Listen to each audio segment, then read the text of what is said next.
मला माहित आहे का हे शरीर देवानं किती रुपयाची किंमत. बायपास झालेल्या एखाद्या पै पाहुण्यात विचारा बायपासचा खर्च किती येतो. माझ्या माहितीनुसार बायपासचा खर्च साहेब 7 लाख रुपये, बरोबर का. योजनेत गेला तर 3-4 लाख रुपये होईल. काय असते हो बायपास.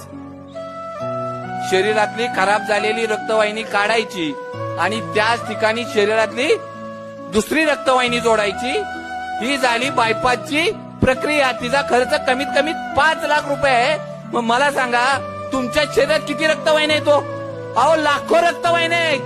गुणाकार करा. जगातला कुठलाच कॅल्क्युलेटर नाही की त्याच्यावर ही रक्कम बसेल. केशवरानं जन्माला घालतानाच कोट्यवधी रुपयांची इस्टेट घेऊन जन्माला घातलाय ना. ही जपा ना. जगात काही महत्वाचं नाही मित्रांनो, लक्षात घ्या. आयसीयू मध्ये गेल्यानंतर कळतं प्रॉपर्टी महत्वाची नाही, गाडी महत्वाची नाही, बंगला महत्वाचा नाही, जमीन महत्वाची नाही, शरीर नावाची इस्टेट महत्वाची आणि आपल्या जीवाभावाची माणसं महत्वाची आहे ना. हे आयसीयू मध्ये